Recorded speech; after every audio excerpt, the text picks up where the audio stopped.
નમસ્કાર વિદ્યાર્થી મિત્રો, આજે આપણે ધોરણ 7 વિષય વિજ્ઞાન એમાં પુનરાવર્તન 3 અગાઉ આપણે પ્રશ્ન 1 અને પ્રશ્ન 2 નું પુનરાવર્તન જોયું. હવે આ વિડિયોની અંદર આપણે પુનરાવર્તન 3 જોઈશું.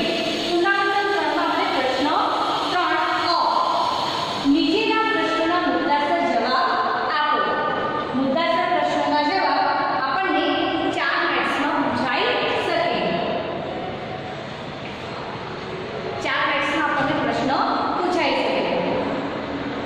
એટલે કોઈ પણ એક પ્રશ્ન લખવો હોય તો એને આપણને 4 ગુણ મળી રહે. પહેલો છે નાના આંતરડામાં થતી પાચન ક્રિયા સમજાવો. તો જઠરમાં ખોરાક નાના આંતરડામાં આવે છે. જઠરમાંથી ખોરાક નાના આંતરડામાં આવે છે.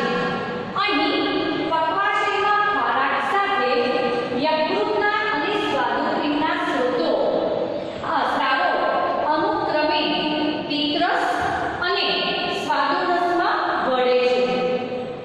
પિત્તરસ સ્વાદુરસને ચરબીના પાચનમાં મદદ કરે છે. સ્વાદુરસ કાર્બોદિત, ચરબી અને પ્રોટીનનું પાચન કરે છે.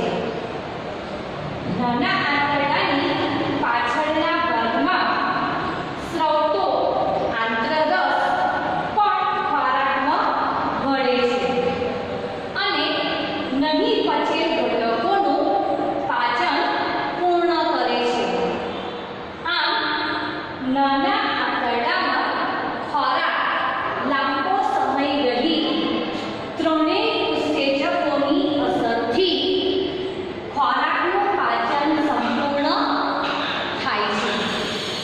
પચેલા ખોરાકના પોષક દ્રવ્યો નાના આંતરડામાં આવેલા આંગળી જેવા પદાર્થો કે જેને આપણે રસાયણ પુરવવામાં શોષાય છે. ફરીથી એકવાર જોઈ લઈએ કે નાના આંતરડામાં પાચન ક્રિયા સમજાવો. તો જઠરમાંથી ખોરાક નાના આંતરડામાં આવે છે. પક્વાશયમાં ખોરાક સાથે યકૃતના અને સ્વાદુપિંડના સ્રાવો અનુક્રમે પિત્તરસ અને સ્વાદુરસમાં ભળે છે. પિત્તરસ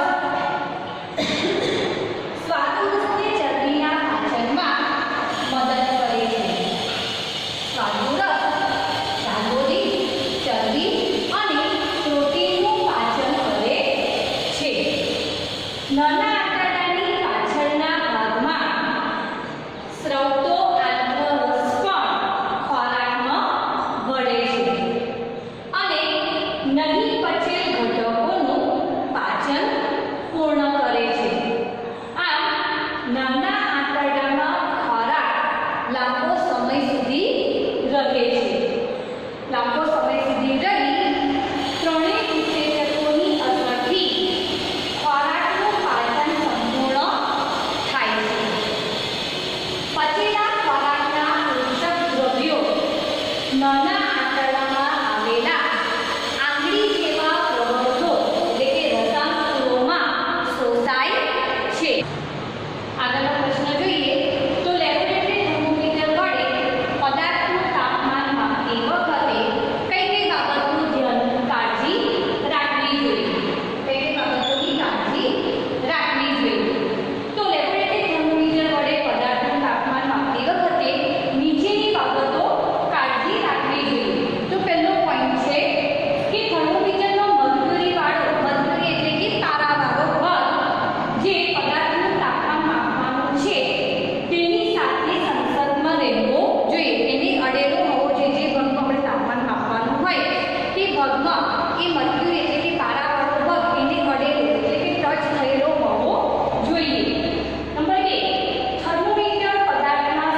સમેત સીધી રેખામાં રહે તેમ રાખી વાંચન કરવું જોઈએ.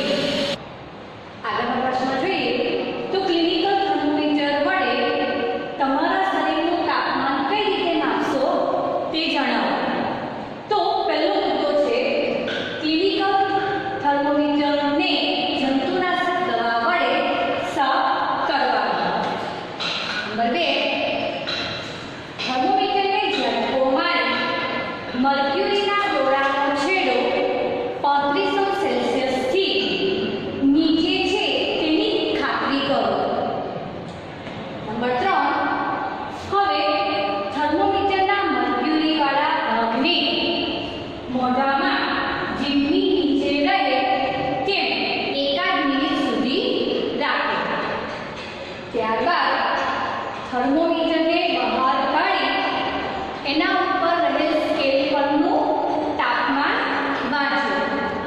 આ તાપમાન એ તમારા શરીરનું તાપમાન છે. ફરીથી એકવાર જોઈ લઈએ. ક્લિનિકલ થર્મોમીટર વડે તમારા શરીરનું તાપમાન કઈ રીતે માપશો તે જણાવો. પહેલો મુદ્દો ક્લિનિકલ થર્મોમીટરને જંતુનાશક દવા વડે સાફ કરો. થર્મોમીટરને ઝટકો મારી મર્ક્યુરીના દોરાનો છેડો 3500 સેલ્સિયસથી નીચે છે તેની ખાતરી કરો. હવે થર્મોમીટરના મર્ક્યુરીવાળા ભાગને મોઢામાં જીભની નીચે રહે તેમ 1 મિનિટ મૂકી રાખો. ત્યારબાદ થર્મોમીટરને બહાર કાઢી સ્કેલ પરનું તાપમાન વાંચો. આ તાપમાન તમારા શરીરનું તાપમાન છે. પ્રશ્ન 3બ, નીચે આપેલા પ્રયોગનું આકૃતિસહ વર્ણન કરો. આ પ્રશ્ન આપણને 5 ગુણમાં પૂછાઈ શકે છે.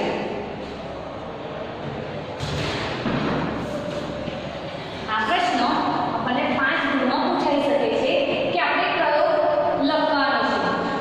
પહેલો છે ધાતુમાં થતું ઉષ્માનું વહન તપાસવું.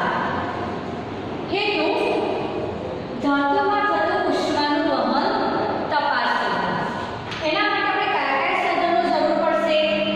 તો એલ્યુમિનિયમ કે લોખંડનો નાનો સળિયો, મીણબત્તી, સ્ટેન્ડ, નાની ખીલીઓ. આના માટે આપણે આટલા જરૂરી સાધનો જરૂર પડશે. આપણે આકૃતિમાં જોઈ શકો છો અને આપણે અગાઉના વિડીયોમાં પણ આપણે આ આખો એનિમેશન દ્વારા પણ આખો પ્રયોગ સમજેલા છે કે સ્ટેન્ડ મૂકેલું છે, આ મીણ વડે ખીલીઓને ચોંટાડેલી છે અને આ સ્ટેન્ડ છે. અહીંયા મીણબત્તી ગોઠવવા માટેનું સ્ટેન્ડ છે અને આ મીણબત્તી મૂકી છે.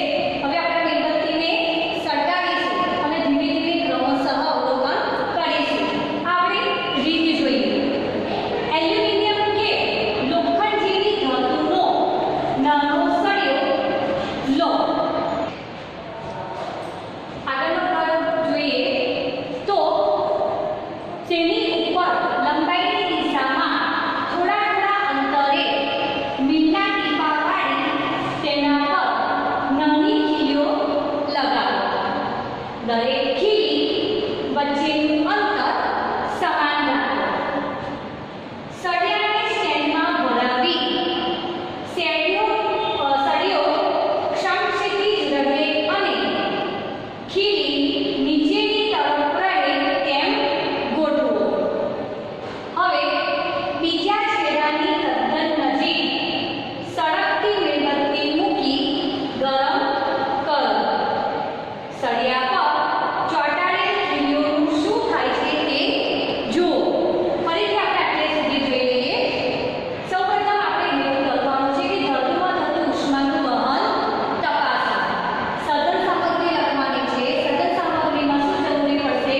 તો એલ્યુમિનિયમ કે લોખંડનો સળિયો, નાનો સળિયો, મીણબત્તી, સ્ટેન્ડ, નાની ખીલીઓ. આકૃતિ દોરવાની છે આપણે આવી રીતે. સ્ટેન્ડ બતાવવાનું. તે એલ્યુમિનિયમનો સળિયો લીધો છે તેની પર મીણ વડે નાની નાની ખીલીઓ ચોંટાડેલી છે. સ્ટેન્ડ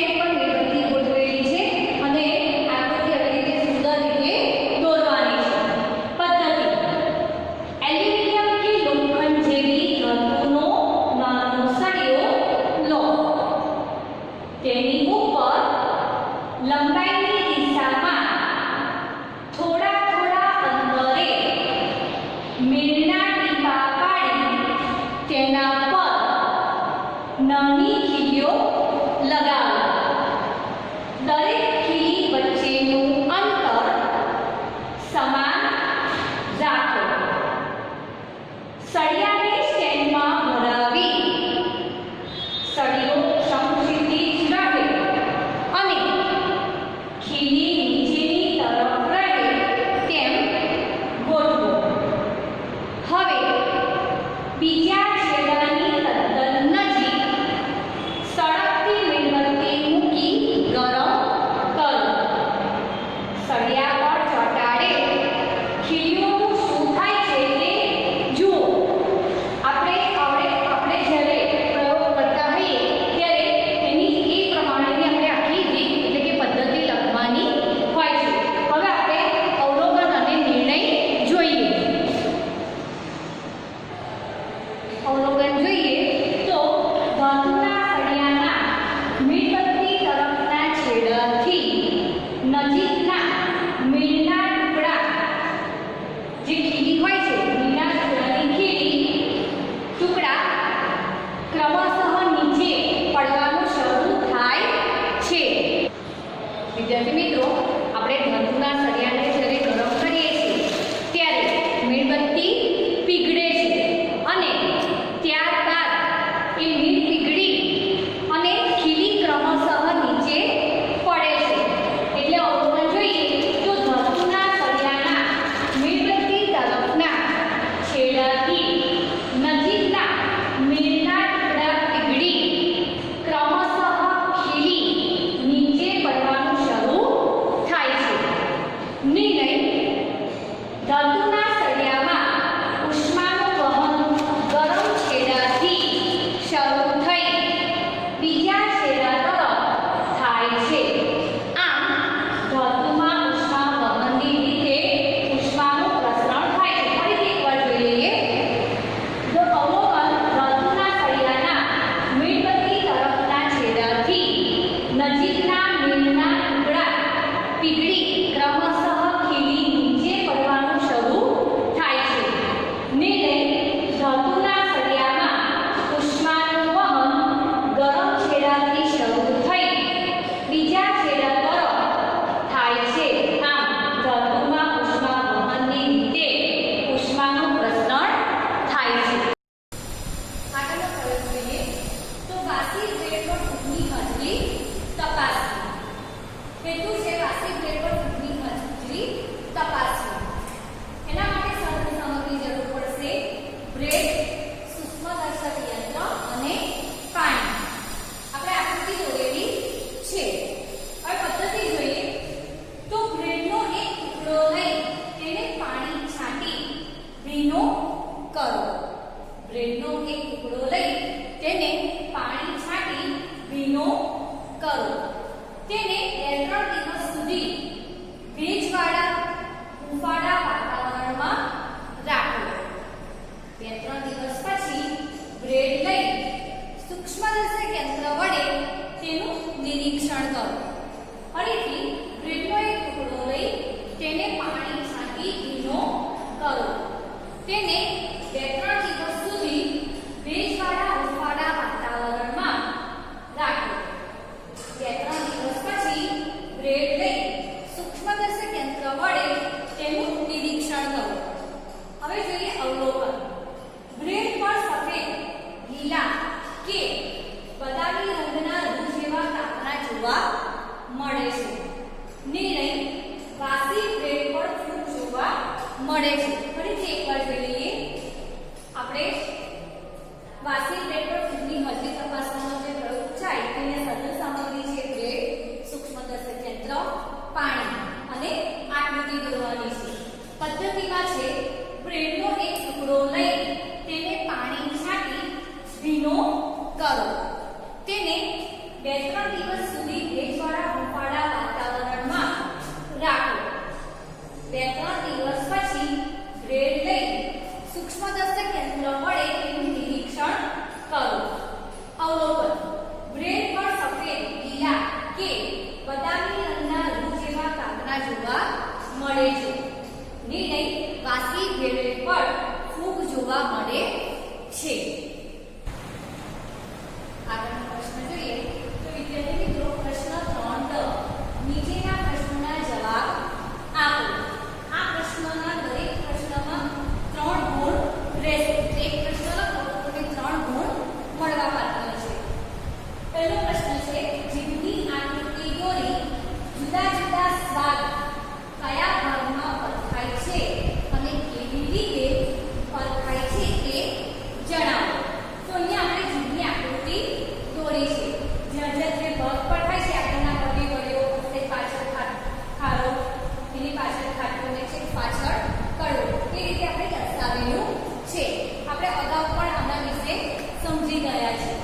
તો ખોરાકનો સ્વાદ પારખવા માટે જીભની સપાટી પર જુદી જુદી સ્વાદ કલિકાઓ એટલે કે રસાયણો હોય છે. આ દરેક સ્વાદ કલિકામાં વિશિષ્ટ પ્રકારના સ્વાદગ્રાહી કોષો હોય છે. જીભ પરની જે જગ્યાએ તેનું પ્રમાણ વધારે હોય તે ભાગમાં તેને લગતો સ્વાદ જલ્દી પરખાય છે. જીભનું પેટનું ગળ્યો સ્વાદ, કિનારી બાજુ ખારો સ્વાદ, તેનાથી પાછળની બાજુ ખાટો અને પાછળના ભાગમાં કડવો સ્વાદ પરખાય છે. જીભની પેટનું એટલે આ ટેકું ગળ્યો ભાગ, કિનારી બાજુ આ બંને બાજુ ખારો સ્વાદ, તેની પાછળની બાજુ આ બંને આની પાછળની બાજુ ખાટો સ્વાદ અને છેક પાછળના ભાગમાં કડવો સ્વાદ પરખાય છે. ફરી એકવાર જોઈ લઈએ. ખોરાકનો સ્વાદ પારખવા માટે જીભની સપાટી પર જુદી જુદી સ્વાદ કલિકાઓ એટલે કે રસાયણો હોય છે. આ દરેક સ્વાદ કલિકામાં વિશિષ્ટ પ્રકારના સ્વાદગ્રાહી કોષો હોય છે. જીભ પરની જે જગ્યાએ તેનું પ્રમાણ વધારે હોય તે ભાગમાં તેને લગતો સ્વાદ જલ્દી પરખાય છે. જીભનું ટેરવું ગળ્યો સ્વાદ, કિનારી બાજુ ખારો સ્વાદ, તેનાથી પાછળની બાજુ ખાટો અને પાછળના ભાગમાં કડવો સ્વાદ પરખાય છે. આગળનો પ્રશ્ન જોઈએ તો રેશમના કીડાના એટલે કે પતંગિયાના જીવનચક્રની અવસ્થાઓ જોઈએ. તો રેશમના પતંગિયાના જીવનચક્રની 4 અવસ્થાઓ છે. પહેલું ઈંડુ, ડીમ એટલે કે રેશમની ઈયળ, ત્રીજું છે પ્યુપા અને રેશમનું પતંગિયું. હવે આપણે અહીંયા તો આકૃતિ દ્વારા એની સરસ રીતે સમજ મેળવીએ. પતંગિયું, ઈંડા પહેલા સૌપ્રથમ આવશે ઈંડામાંથી તે ડીમ, ડીમમાંથી કોશેટોમાંથી પ્યુપા અને પ્યુપામાંથી આપણું પતંગિયું તૈયાર બનશે. હવે ઈંડુ, ડીમ, પ્યુપા, રેશમનું પતંગિયું. પહેલું છે ઈંડુ. તો રેશમના કીડાના જીવનચક્રની આ પ્રથમ અવસ્થા છે. માદા રેશમનું પતંગિયું સેતુના પાંદડા પર ઈંડા મૂકે છે. Number 2 dim. ઈંડુ સેવાઈને તેમાંથી ડીમ કેટરપિલર કે રેશમની ઈયળ બહાર આવે છે. તે સેતુના પાંદડા ખાઈને ખૂબ મોટી થઈ જાય છે. 25 થી 30 દિવસ સુધી સેતુના પાન ખાઈ લીધા પછી તે ખાવાનું છોડી દે છે અને સુસુપ્ત બની જાય છે. આગળ ફરી આપણે જોઈએ. પહેલું છે ઈંડુ. રેશમના કીડાના જીવનચક્રની આ પ્રથમ અવસ્થા છે. માદા રેશમનું પતંગિયું સેતુના પાંદડા પર ઈંડા મૂકે છે. Number 2 dim. ઈંડુ સેવાઈને તેમાંથી ડીમ એટલે કે કેટરપિલર કે રેશમની ઈયળ બહાર આવે છે. તે સેતુના પાંદડા ખાઈને ખૂબ મોટી થઈ જાય છે. 25 થી 30 દિવસ સુધી સેતુના પાન ખાઈ લીધા પછી તે ખાવાનું છોડી દે છે અને સુસુપ્ત બની જાય છે. આગળ ત્રીજું મુદ્દો જોઈએ તો પ્યુપા. સુસુપ્ત કેટરપિલર હવે ત્રીજી અવસ્થા એટલે કે પ્યુપામાં પ્રવેશે છે. તે પોતાના માથાને અંગ્રેજી લેટર એટલે કે આકારમાં એક છેડાથી બીજા છેડા સુધી લઈ જાય છે. તે દરમિયાન કેટરપિલર પ્રોટીનના બનેલા ટાંકાનો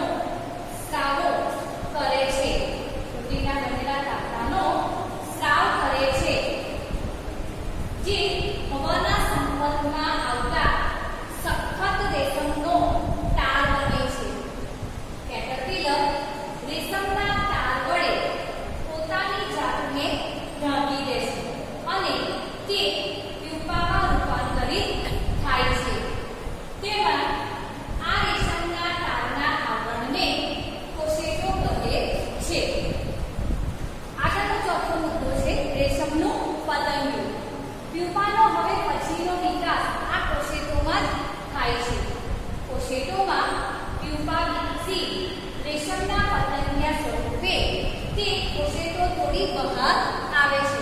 ફરીથી એકવાર જોઈ લઈએ. પ્યુપા સુસુપ્ત કેટરપિલર હવે ત્રીજી અવસ્થા એટલે કે પ્યુપામાં પ્રવેશે છે. તે પોતાના માથાને અંગ્રેજી એક આકારમાં એક છેડાથી બીજા છેડા સુધી લઈ જાય છે. તે દરમિયાન કેટરપિલર પ્રોટીનના બનેલા તાતણાનો સ્રાવ કરે છે, જે હવાના સંપર્કમાં આવતા સખત રેશમનો તાર બને છે. કેટરપિલર રેશમના તાર વડે પોતાની જાતને ઢાંકી દે છે અને તે પ્યુપામાં રૂપાંતરિત થાય છે. તેના આ રેશમના તારના આવરણને કોશેટો કહે છે. રેશમનું પતંગિયું પ્યુપાનો હવે પછીનો વિકાસ આ કોશેટોમાં જ થાય છે. કોશેટોમાં પ્યુપા વિકસી રેશમના પતંગિયા સ્વરૂપે તે કોશેટો તોડી બહાર આવે છે. આગળનો પ્રશ્ન જોઈએ તો પ્રશ્ન 3 રસાયણો એટલે શું, તેનું સ્થાન અને કાર્ય જણાવો.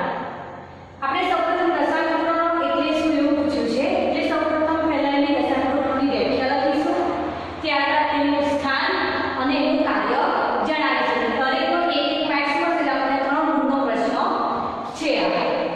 નાના આંતરડાના અંદરની દિવાલમાં હજારો આંગળીઓ જેવા નાના પ્રવર્ધો જોવા મળે છે. તેને રસાંકુરો એટલે કે શોષણ કેન્દ્રો કહે છે. તેનું સ્થાન એટલે કે ક્યાં આવેલા છે, તો રસાંકુરો નાના આંતરડાની અંદરની દિવાલમાં આવેલા છે. કાર્ય એ શું કામ કરે છે, તો રસાંકુરો પાચિત ખોરાકની શોષણ સપાટીમાં વધારો કરે છે. આથી નાના આંતરડામાં ખોરાકનું શોષણ સરળતાથી થાય છે. ફરીથી એકવાર જોઈએ. રસાંકુરો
જુવાર, તેલીબિયાંનો ખોળ, પાપડી તથા ખનિજ દ્રવ્યો ધરાવતા ખાણ ખવડાવે છે.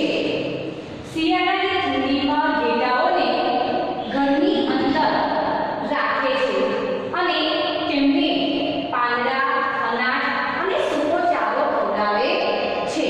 ફરીથી એકવાર જોઈ લઈએ કે ઊન માટે ઉછેરવામાં આવતા ઘેટાઓને કેવો ખોરાક આપવો જોઈએ. તો ઘેટા એક તૃણાધારી પ્રાણી છે. તે ઘાસ અને વનસ્પતિના પાંદડા ખાય છે. ઘેટા પાળનાર તેને પોષણક્ષમ આહાર આપે છે.